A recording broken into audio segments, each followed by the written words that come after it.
এইবার বলছে সুদ খাওয়া বৈধ না অবৈধ? এইরকম প্রশ্ন আমাকে না করাই শ্রেয়। সুদখোর ছাড়া এই জায়গায় একটাও নাই।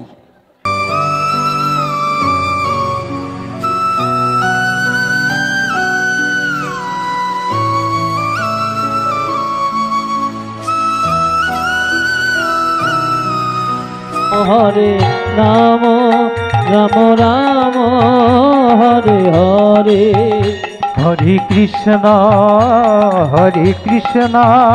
কৃষ্ণ কৃষ্ণ হরে হরে, হরে রাম রাম রাম হরে হরে। হরে কৃষ্ণ কৃষ্ণ কৃষ্ণ হরে হরে, হরে রাম রাম রাম হরে হরে, হরে কৃষ্ণ কৃষ্ণ কৃষ্ণ হরে হরে, হরে রাম রাম রাম হরে হরে।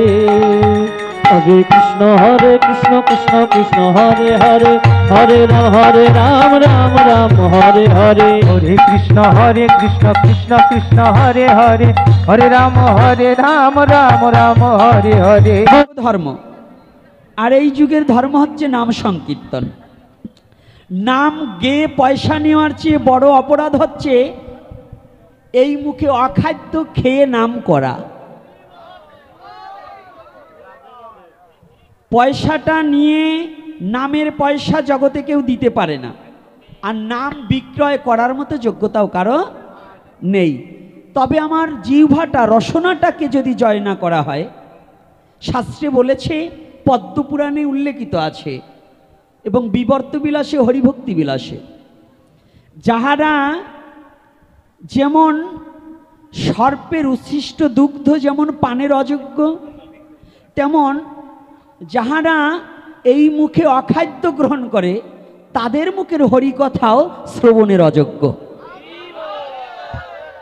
এখন অধিকাংশ কীর্তনিয়ারাই আসরের নিচে থেকে দুটো ডিম আমলেট করে খেয়ে আরসি দিয়ে কুলোকুচি করে আবার আসরে যায়। এটার বিরুদ্ধে কোনো কমিটির কোনো কথা নেই। দল বায়না করার আগে সিদ্ধান্তবাদ করতে হবে মালিকের সাথে, আপনার কোনো শিল্পী আমার কীর্তনঙ্গনে থাকাকালীন বাইরের খাবার খাইতে পারিবে না, পেঁয়াজ রসুন মাছ মাংস চলিবে না। কিন্তু আপনারা কি করেন, ভিআইপি কীর্তনিয়া যারা, আপনাদের কিছু ভিআইপি ভক্ত আছে ঘরে নিয়ে, তারা ওই খিচুড়ি কিংবা নিরামিষ না খাওয়িয়ে ঘরে নিয়ে ভালো খাবারও খাওয়ান। এজন্য ওই গ্রামের লোক যে খাওয়ান তিনিও অপরাধী। শুধু ওই কীর্তনিয়া নয়, তিনিও কি অপরাধী কিনা? যে অপরাধ করে আর যে অপরাধ সহে দুজনে সমান। তার চেয়েও যে খুন করে, তার চেয়ে যে হুকুম দেয়, হুকুমের আসামির কিন্তু ফাঁসি হয়, যে খুন করেছে তার কিন্তু ছাড়া পাবে। তদ্রূপ যারা হরিনাম দিবেন, এবং এই নামযজ্ঞ দিতে হলে যে কয়দিন নামযজ্ঞ দিবেন, যারা এই নামের অংশীদারি তাদেরও মাছ মাংস পরিহার করা একান্ত বৈধ। রাগ করবেন না। আমি একটা জায়গায় গিয়েছিলাম পাঠ করতে এবং নামযজ্ঞের 3 দিন ছিলাম। এটা মকসিদপুর থানা অধীন, নাম বলবো না, গ্রামের নামটা বলবো না, তবে থানাটা বলে দিলাম, যারা জানেন তারা বুঝবেন, যারা গিয়েছেন। ওখানে নামযজ্ঞের ভোগের দিন দেখলাম শুয়োর কেটে নিয়েছে। ভোগের দিন ওই গ্রামে সবাই ওই যজ্ঞের ধান দিচ্ছে, টাকা দিচ্ছে। তাই আমি চরণ ধরে করি মানা, আমার মনে হয় যারা এই নামযজ্ঞের পরের দিন ভোগের দিন যারা ওটা করতে পারে, ওদের শুয়োরে বুদ্ধি জন্মেও আর যাবে না। তো এজন্য সনাতন ধর্মটাকে যদি রক্ষা করতে হয়, এই কলির যুগে মহাপ্রভুর আদর্শ যে না মানবে তার সাথে কোনো সম্পর্ক রাখা আমাদের উচিত নয়। যে আমার মহাপ্রভুকে মানে না, আমি তাকে মানি না। সে বৈষ্ণব হোক, ব্রাহ্মণ হোক, সাহা হোক, ঘোষ হোক, ওই নোম হোক, যে জাতি হোক, ও কোন আমার সনাতন ধর্মে কোনো জাতের বিচার নাই। এই জাতা জাতির কল যারা করছে ওইটা শয়তানের দল। একটাই, আমার মহাপ্রভুকে মানতে হবে, আমার মহাপ্রভুকে জানতে হবে, আমার মহাপ্রভুকে বিশ্বাস করতে হবে, আমরা সনাতনী, এই স্লোগান সব জায়গা ছড়িয়ে দিতে হবে। কথাটা কি কষ্ট পাচ্ছেন? আমার কথাটা কি মিথ্যার মধ্যে গণ্য করবেন?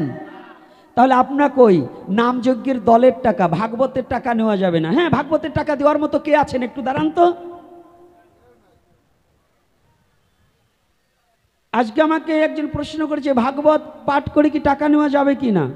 ভাগবত পাঠ করে টাকা নেওয়া তো দূরের কথা, এটা ভাবাও যাবে না। আর আপনি কি ভাগবতের টাকা দেওয়ার মতো যোগ্যতা অর্জন করেছেন? আমি যেদিন অসুস্থ হয়েছিলাম, ফরিদপুরের বাড়িতে যে ছেলেরা ইনকাম করতে পারে না তারা আমাকে দেখতে গেছে। জানুন, আমি ওদের জীবনে কোনোদিন ঋণ শোধ করতে পারবো না। যাদের অর্থ উপার্জন ক্ষমতা নেই সেই ছেলেরা আমাকে জড়িয়ে ধরে বলছিল, বাবা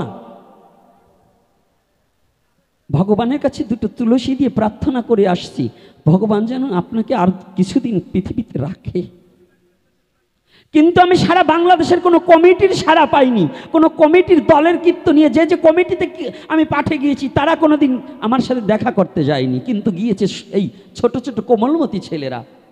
আচ্ছা বলুন তো, যে কমিটি সুদে কালেকশন করে এনে সুদে টাকা লাগাতে পারে, সেই কমিটি যদি টাকা না দেয়, এই অনাথ ছেলে মেয়েকে আমার মন্দিরের এদের আমি মুখে কি ভাত তুলে দেবো? কি দিয়ে আমার জীবন চলবে? আমার চিকিৎসা কি দিয়ে চলবে? বলুন, একজন ব্যক্তি দাঁড়িয়ে বলুন যে এ দিয়ে আপনার জীবন রক্ষা পাবে। তাহলে হ্যাঁ, আমরা ভাগবত পাঠ করে টাকা নেওয়ার মতো পরিবেশ নেই, আমি নিতেও পারবো না, আপনিও দিতে পারবেন না। তবে কি আপনাদের ভিক্ষার ছলে হলেও, এই ভাড়ার ছলে 14 বার বাবা বললেও ভাড়ার টাকা কেউ মাফ করবে না। আমি নয়, শুধু যে পাঠকরা বাংলাদেশে আজকাল কিছু কিছু উদ্ভট গজিয়েছে, তারা বলেন বিনা পুনামিতে আমি পাঠ করে দেই। বিনা পুনামিতে 30 দিনে 30 দিন পাঠ করুন। আমি এর আগেও একটা এপিসোডে বলেছি, আজও বলে দিতে চাই, যারা বলেন যে বিনা পুনামিতে পাঠ করি, যারা বলেন যে বিনা পারিশ্রমিকে চলি, এই বাংলাদেশে যারা মঠ মন্দির চালায়, 30 দিনে 30 দিন আলোচনা করে, 30 দিন পাঠ করে বেড়ায়, আপনি 30 দিন পাঠ করেন, আপনার স্ত্রীর পরার কাপড় থাকবে না। কারণ 30 দিন ফাও পাঠ করতে গেলে আপনার কোনো কিছুই থাকবে না, ভাড়ার টাকা আপনার বাবার জমি বিক্রি করে দিতে হবে। তাহলে এজন্য এই বানোয়াট অবান্তর কথা বলবেন না। যুগধর্ম প্রবর্তনম, যখন যেমন তখন তেমন। আগে পায়ে হেঁটে যেতে হতো বৃন্দাবনে, এখন প্লেনে যায় বৃন্দাবনে, যেতে হয় না? তো যখন যে যুগের ধর্ম, আগে চাল কিনেছেন কয় আনা, আর এখন কয় টাকা, আর কয়দিন পর 150 টাকাও চাইলের কেজি হতে পারে। এই কয়েকদিন আগে ঢাকাতে আমার ছেলে ফোন করেছে, বাবা 1 কিলো আলু কিনেছি 150 টাকা দিয়ে, 150 টাকা দিয়ে। এই যে যখন এই কি চললো, কারফিউ চলছে না, আন্দোলন বাদ দেন, আন্দোলনের কথা বলবো না, কারফিউ চলছে। সরকার যখন তার রাষ্ট্রকে রক্ষা করবার নিমিত্তে যখন কারফিউ জারি করেছে, কিন্তু তখন 150 টাকা দিয়ে একটা ছেলে যদি আলু কিনে খেতে হয়, আমার যদি 100 টাকা 150 টাকা দিয়ে আলু কিনে খেতে হয়, আপনার বাড়ি ভাও পাঠ করলে আমার ওই মন্দিরের ছেলেগুলো চলবে কি করে? এটা ভাববেন না? ও আপনার সুবিধাটা, আপনার কমিটি রক্ষা করবার জন্য এত দাঁড়ে দাঁড়ে ভিক্ষা করে 200 বস্তা চাল টেনে আনতে পারেন, সুদে টাকা লাগাতে পারেন, সেটা তো বলেন না যে সুদ খাওয়া সনাতন ধর্মে বৈধ নয়। আর নামযজ্ঞের টাকা সুদে লাগানো, এটা কোন বৈধ? এগুলো অনেক কমিটি চলছে, সেটা তো বিচার্য বিষয় নয়। বিচার্য বিষয় শুধু আমাদের বেলায়, সাধুদের বেলায়। সাধুরা টাকা সংসারে ক্ষয় করে না, সাধুদের টাকা কখনো মদের পিছনে যায় না, সাধুদের টাকা কখনো বিড়ি সিগারেটের পানের পিছনে যায় না, সাধুদের টাকা কখনো ওই হোটেলে ঢালে না। এটা বিবেচনা করবেন, সাধুর টাকা যদি প্রকৃত সাধু যে হয়, যারা ভক্ত, তাদের টাকাটা ভগবানের সেবায় দেওয়াই চেষ্টা করে। এজন্য সাধু সেবায় কৃপণতা করবেন না, এটা চরণ ধরে বিনয় করে বলছি।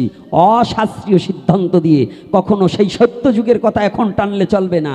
আগে 16 আনা দক্ষিণা ছিল, 16 আনায় কত? 1 টাকা। 1 টাকায় তখন 16 মণ ধানেরও বেশি পাওয়া যেত কি না? এখন ওই 16 আনাই আমাকে দক্ষিণা দেবেন, কিন্তু ওই 16 আনায় 16 মণ ধান আমাকে দেওয়া চাই। যদি এইটা না দিতে পারেন, তাহলে আপনি আপনারটা বড় করবেন না, সাধুদের কথা চিন্তা করবেন না, এটা কিন্তু হবে না। কি বাবা, এটা কি অন্যায় বলছি? যুগধর্ম প্রবর্তনম, আগে পায়ে খরম পায়ে দিয়েছে, হেঁটে গিয়েছে, এখন হাঁটার দিন আছে? এখন সাধু বলেন আর সন্ন্যাসী বলেন, বৃন্দাবনে বড় বড় মহারাজ বিদেশ ভ্রমণ করে প্লেনে, বিলাসবহল বাড়ি, বিলাসবহল গাড়ি, এটা ভাবতে হবে যুগ ধর্ম প্রবর্তনম, যে যুগে যা চায় সেটাকে দিওয়াই ধর্ম। তাহলে এই যুগে কি, এই কলির যুগের ধর্ম হচ্ছে নাম সংকীর্তন। এজন্য প্রতি ঘরে ঘরে গিয়ে করই এই ভিক্ষা, ভজ কৃষ্ণ কহ কৃষ্ণ করো কৃষ্ণ শিক্ষা। প্রতিটা ঘরে, প্রতিটা বাড়িতে, প্রতিটা নগরে গিয়ে একটাই আমাদের স্লোগান, কৃষ্ণ ভজন করার, কৃষ্ণ নাম করো। এটা প্রত্যেকটা ব্যক্তির জন্য বৈধতা, প্রত্যেকটা ব্যক্তির জন্য যারা সনাতন ধর্মে জন্মগ্রহণ করেছে। আমি অন্য ধর্মের কথা বলবো না। আমার সনাতন শিক্ষা দিয়েছে নিজের ধর্মকে ভালোবাসো, পরের ধর্মকে সম্মান করো। আমার সনাতন শিক্ষা দিয়েছে যে নিজের ধর্মের চেয়ে পৃথিবীতে আর কোনো ধর্ম তোমার কাছে শ্রেয় হতে পারে না। তোমারটা তোমার কাছে শ্রেয়, অন্যটা প্রিয় কিন্তু শ্রেয় নয়। এটা জেনে রাখবে যুব সমাজ, নিজের ধর্মের চেয়ে প্রিয় হতে পারে অন্য ধর্ম, কিন্তু শ্রেয় হতে পারে না। তাহলে নিজের ধর্ম রক্ষার জন্য জীবনকে বাজি রেখেও নিজের ধর্মটাকে ধারণ করতে হবে। এটার নামই সনাতন ধর্ম। বলো না রাধে রাধে। কি পারবো তো না পারবো না? এইবার প্রশ্ন করছে দান, পাঠা বলি বৈধ না অবৈধ? এত সময় সারা রাত রামায়ণ গিয়ে সীতাকার বাপ, আপনি বোঝেন নাই? এই প্রশ্ন করা এখন চলে না, কারণ আগেই বলছি, প্রথমেই বলছি, কলির যুগে এই পাঠা বলি বৈধ নয়। মস্তাপুর পাঁচখোলায় 5টা 7টা পাঠা বলি দেওয়া হতো। ওরা সিদ্ধান্ত করলেন ওই ঘোষপাড়ায়, মস্তাপুর ঘোষপাড়ায়, আপনারা খোঁজ নিয়ে দেখবেন, ওই বলি এই দুরাচার থেকে ওই জায়গায় অমকের ঘাড়ে বলি মা আসে, মনসা আসে, কালী আসে। আমি কইছি এইবার কিলেইয়ে কালী সোজা করব। উদ্দেশ্য কি? আমি বলছি মার সন্তান আমিও, পাঠাও মার সন্তান। তো সেইখানে মা যদি ওই পাঠা খাবার পারে তা আমারে খাবে না নে? তাই কোন মা, এমন মার শক্তি আছে? কোনো মা আছে তার সন্তানের রক্ত দিয়ে সে স্নান করবে? এই মা আছো? তাই যদি না থাকো, যদি জগৎজননী মা হয়, তার সামনে পাঠা বলি দেওয়া এটা কোনো বৈধ নয়। শাস্ত্রে আছে বলি দাও, কি বলি দাও? শাক। শাক মানে কি? কামের অপর নাম শাক, কামের অপর নাম শাক। তাহলে তোমার জন্য পর নারীর প্রতি কাম ভাবাপন্ন হয়ে পশুবৃত্ত স্বভাবে, পশুর যেমন হিতাহিত জ্ঞান থাকে না, তোমার যেন হিতাহিত জ্ঞান নষ্ট না হয়ে পর নারীতে যেন আসক্তি না হও, ওই লালসাটাকে বলি দিয়ে দাও। এটার নাম পাঠা বলি। ওই পরের পশু বলি দিয়ে মাকে খুশি করা এটা কোনো ধর্ম হতে পারে না। এজন্য বলি সনাতন ধর্মে এই কলির যুগের জন্য অবৈধ। কেন? সত্য যুগে, দাপর যুগে, তিতা যুগে ছিলে কেন? তৎকালীন সময়ে যুদ্ধ হতো, তাই এই রাজরাজায় যখন যুদ্ধ করত, রাজাদের সন্তানদেরকে সাহস বাড়াবার জন্য তারাই বলি দিয়ে রক্তে রঞ্জিত হয়ে সন্তানের সাহস বাড়াতো।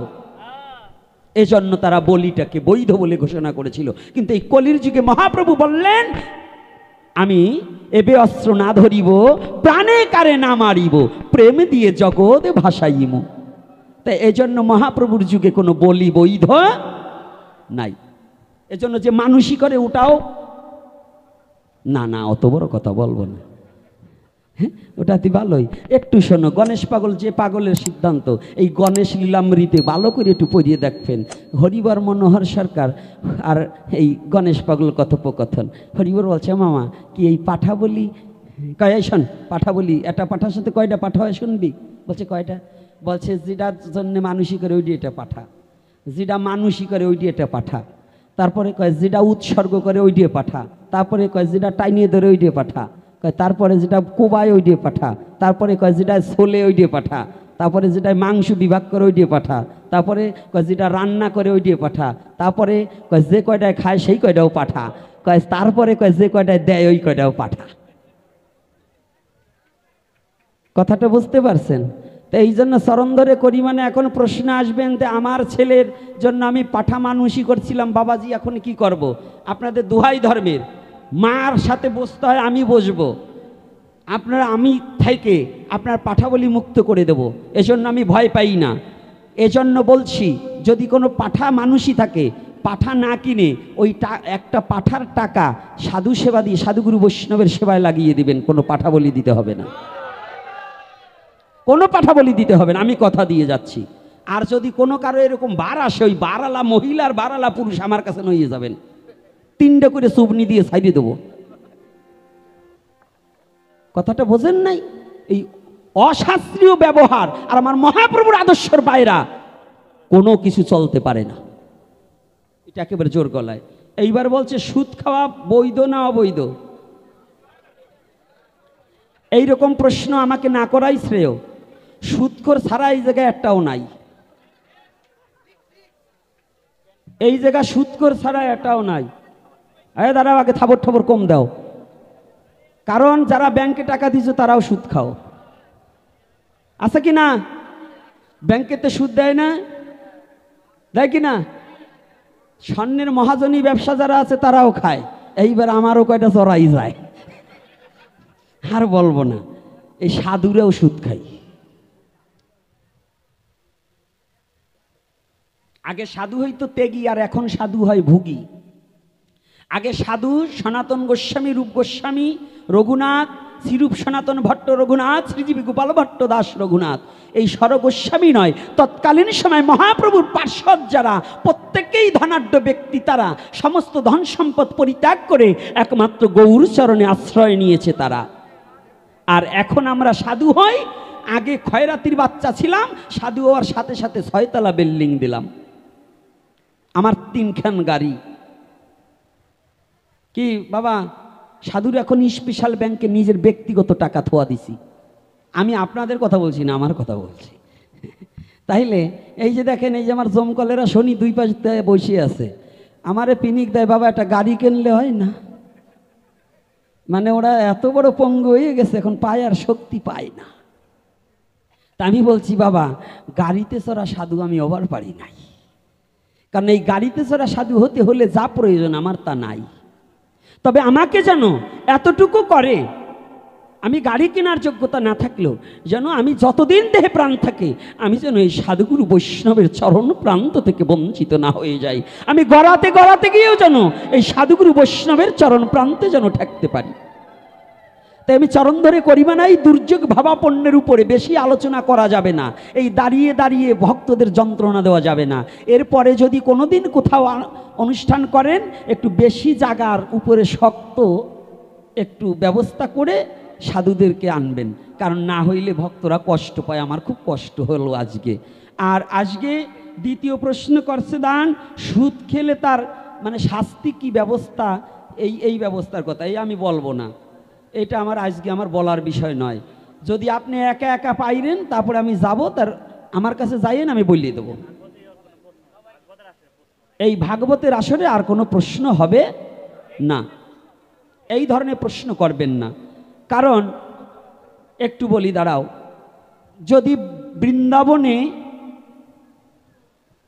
বড় বড় সেটেরা দান করে না, ব্যবসাবৃত্তের মধ্যে অসৎ টাকা না থাকলে ব্যবসা টিকানো যায় না। একভাবে না একভাবে কিছু না কিছু থেকে যায়। তো এই জন্য সেইটাকে দান করে করে ওইটাকেই করতে হয়। তাহলে আপনার ধর্মে আমরা যারা সনাতনী দান করি কয়জন বলুন? নিজের ব্যাংক ব্যালেন্স করে রাখছি, দাতা কম। আমরা সনাতনীরা যদি কারো কাছে কিছু চাইতে যাই, এখন 10 টাকার উপরে বাড়ি করতে চায় না, তাও 2 টাকার নোটও বাড়ি করে। আর যেটা সিরা, আমি তো এই যে ভিক্ষায় যাই, পুনামি যখন আনতে যাই, 5 টাকা দিয়ে আবার 2 টাকা নিয়ে যায়। তো এই জন্য চরণ ধরে করি মানা, এইগুলো কেউ বলবেন না। কারণ দান করবেন, যদি কারো সামর্থ্য হয় দান করে করে পাপের বোঝাটাকে একটু কমাবেন। রাধে রাধে। তবে সৎ পথে দান করবেন, অসৎ পথে নয়। দান 2 প্রকার। এক বন্ধু মদ কিনে খায়, তাকে দান করা, আর এক বন্ধু ভগবানের জন্য একটু ফল কেনে, তাকে দান করা কখনো এক নয়। ওই মদখোরকে দান না করে যে বন্ধু একটু ভগবত ভজনের উদ্দেশ্যে কিছু নিয়ে যায়, তাকে দান করুন। এই দানই আপনার যথার্থ দান হবে, ভগবানের কাছে পৌঁছিয়ে যাবে। না হলে ওই মাতালকে দান করলে আপনার পাপ সঞ্চয়িত হবে। রাধে রাধে। হ্যাঁ, একটু যাও, ধীরে ধীরে যাও। আর সাধু কাকে বলে, সাধু চেনার উপায় কি? এমন জায়গায় মারছো ধাক্কা, গোলামে পইরেছে টিক্কা। আস্তে পিছনে চলে যাও, যার যেমন সামর্থ্য আছে ভগবানের সেবার নিমিত্তে দান করবে, কেউ বেশি করবে না, দূরে দূরে যাবে, যার যেমন। এইবার রাধে রাধে বলো, টাকার গাঠি খোলো, যাক আর কথা চালিয়ে যায়, কারণ এইরকম কষ্ট দিয়ে হরি কথা হয় না। হ্যাঁ দাঁড়াও, প্রশ্ন করছে সাধু চিনার উপায় কি? স্বর্ণকার না হলে যেমন সোনা চিনা যায় না, তুমি ভক্তি জীবনে না গেলে ভক্তকে কোনোদিন চিনতে পারবে না।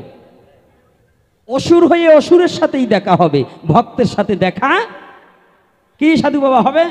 তাহলে তোমার আগে ভক্তি জীবন গঠন করতে হবে, ভক্ত যদি চিনতে হয়। তাহলে কি চাউনি তোমার মিষ্টি করো ভাষা, চলন তোমার মিষ্টি করে ঘুচাও সবার ব্যথা। যদি সাধু চিনতে হয়, নিজেরও আগে সাধু হতে হবে, না হলে সাধু চেনা যাবে না। এজন্য করছি বর্ণনা। সাধু চেনার উপায় কি? দাঁড়ান, কথা হবে না, এই বিপ্লব কথা হবে না, এই বাবা কথা হবে না, একবারে বন্ধ করুন। আরে কেউ হাতে দেওয়া লাগবে না, দুইজনেরটা একজন দিলেও হবে। এইবার একটু কথাটা শুনুন, ভালো একটা প্রশ্ন করেছে।